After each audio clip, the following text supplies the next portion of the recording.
Hey guys, రీసెంట్గా కోరుట్లకు చెందిన YouTuber వైష్ణవిని వాళ్ళ భర్త ఆమె ఒక 5 months ప్రెగ్నెంట్ అని కూడా చూడకుండా అతి కిరాతకంగా దారుణంగా చంపేశాడు. అయితే ఈమె చనిపోవడానికి వాళ్ళ భర్త చంపడానికి ప్రేరేపించడానికి ఒక 3 రీజన్స్గా నేను మాడిఫై చేసిన. వీలైతే ఈ వీడియో కంప్లీట్గా చూడండి. నెంబర్ 1 వచ్చేసి ఫస్ట్ ఆమె ఏజ్.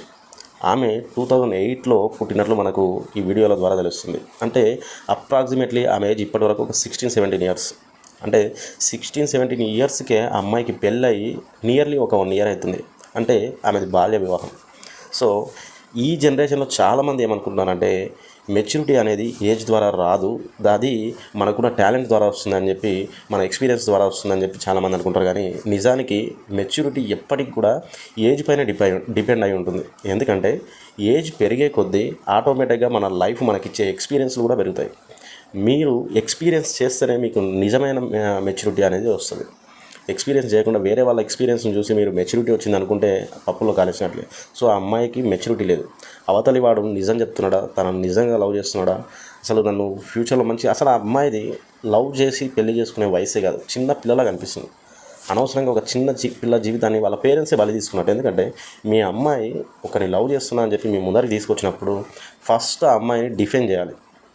ఎలా అంటే నీ ఏజ్ చాలా చిన్నది, వీలైతే మీరు నిజంగానే సిన్సియర్ లవర్స్ అయితే ఒక 24-25 ఇయర్స్ వచ్చే వరకు మీరు ఇంకా టచ్లో ఉండండి. అప్పటి వరకు మీరు మీ లవ్ అనేది స్ట్రాంగ్ అని చెప్పి ప్రూవ్ చేసుకోండి.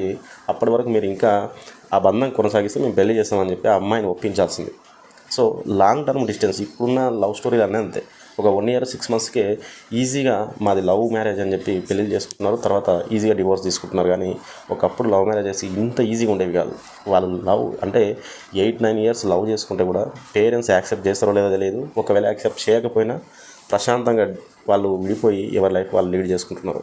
సో ఈ అమ్మాయికి ఈ ఏజ్ అనేది మెచ్యూరిటీ లేకపోవడం వల్ల వాడు ఏం చెప్పినా నమ్మి చివరికి వాడి చేతిలో ప్రాణాలు కోల్పోయినాయి. ఇంకొకటి నెంబర్ 2 వచ్చేసి సోషల్ మీడియా. అమ్మాయి ఏం చేస్తుందంటే తన లైఫ్లో జరుగుతున్న ప్రతి ఈవెంట్ను, అది నెగిటివ్ కావచ్చు పాజిటివ్ కావచ్చు, ప్రతిదీ రికార్డ్ చేసి ఆన్ లైవ్ తన సబ్స్క్రైబర్స్కి తర్వాత సోషల్ మీడియాలో అప్లోడ్ చేస్తుంది. అప్లోడ్ చేస్తూ వీళ్ళ మధ్య జరిగే చిన్న చిన్న కొట్లాటలు, గొడవలు, ఫ్యామిలీ ఇష్యూస్ని కూడా వీడియోలుగా అప్లోడ్ చేస్తూ దానిపైన తన ఫాలోవర్స్ కావచ్చు, సబ్స్క్రైబర్స్ని కావచ్చు ఒపీనియన్ అడుగుతుంది. దీనివల్ల ఏమవుతుందంటే అతడికి నా లైఫ్ మొత్తము పబ్లిక్ చేసేస్తుంది.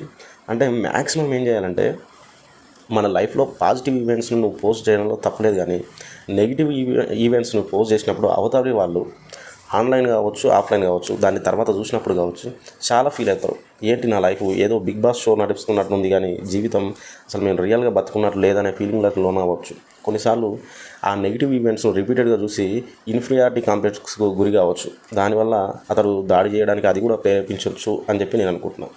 ఇక నెక్స్ట్ థర్డ్ పాయింట్ వచ్చేసి డబ్బు. చాలామందికి తెలిసిన విషయమే, డబ్బు అనేది ప్రతి మనిషి లైఫ్లో ఒక కీ రోల్ను ప్లే చేస్తుంటుంది. బట్ దాన్ని మనం కష్టపడి సంపాదిస్తేనే ఆ డబ్బు యొక్క వాల్యూ మనకు తెలుస్తుంది. కానీ ఇప్పుడున్న జనరేషన్లో చాలామంది ఈజీ మనీకి అలవాటు అయిపోయినారు. అంటే లక్షలు ఇంటి దగ్గరనే కూర్చొని సంపాదించాలి, కష్టపడకుండా కాలు బయట పెట్టకుండా సంపాదించాలి. దాని ద్వారా కార్లు కొనాలి, బైకులు కొనాలి, ఇల్లు కొనాలి, రిచ్ లైఫ్ని మెయింటైన్ చేయాలి అని చెప్పి ఆలోచిస్తున్నారు. దానివల్లనే అతడు ఎక్కువ డౌరీ కావాలని చెప్పి ఆశపడినట్లుంది. దాని ద్వారా ఆ డబ్బులు సంపాదించుకుని ఎక్కువ అమ్మాయి నుంచి డబ్బులను వసూలు చేసి హ్యాపీ లైఫ్ని లీడ్ చేయాలని చెప్పి ఆలోచించి ఆ అమ్మాయిని చంపినట్టు మనకు అర్థమవుతుంది. సో నేను మేజర్గా ఈ ఉదాంతాన్ని బట్టి చెప్పదలుచుకున్నది ఏంటంటే మ్యాక్సిమం మీ లైఫ్ను ప్రైవేట్గా ఉంచుకోవడానికే ట్రై చేయండి. ఈవెన్ సోషల్ మీడియా ఇన్ఫ్లుయెన్సర్స్ కూడా మీరు ఏ కంటెంట్ గురించి వీడియోలు చేస్తున్నారో దాన్నే రెగ్యులర్గా పోస్ట్ చేయండి. ఒకవేళ డైలీ వ్లాగర్స్ అయితే మ్యాక్సిమం మీ లైఫ్లో జరిగే పాజిటివ్ ఈవెంట్స్ మాత్రమే పోస్ట్ చేయండి. ఇలా చిన్న చిన్న పంచాయతీలను, జరిగే ప్రతి చిన్న మూమెంట్ను మీరు షేర్ చేసుకోవడం వల్ల మీకు ఓకే, బట్ ఆ వీడియోలో పార్ట్ అయిన వాళ్ళు దాన్ని నెగిటివ్గా తీసుకోవచ్చు, పాజిటివ్గా తీసుకోవచ్చు. సో అవతలి వాళ్ళు హర్ట్ అయితే మన పైన పగను పెంచుకొని చివరికి ఏదో ఒక రోజు మనకు ప్రమాదంగా మారే సన్నివేశాలు మనం చాలా చూస్తున్నాము. సో ఏదేమైనా ఇది చాలా బాధాకరమైన విషయం. ఆ చిన్న అమ్మాయి, అంటే అంత చిన్న అమ్మాయి తనతో పాటు తన గర్భంలో ఇంకొక చిన్న జీవిని కూడా ప్రాణం తీయడం అంటే అసలు మామూలు విషయం కాదు. అతడికి ఎలా మనసు వచ్చిందో, ఎంత మెంటల్గా, అంటే అతడి స్టేటస్ ఎంత గలీజ్గా ఉందో మెంటల్ స్టేటస్ మనకు అర్థమవుతుంది. ఇలాంటి వాళ్ళకు చాలా గట్టి శిక్షలే పడాలి.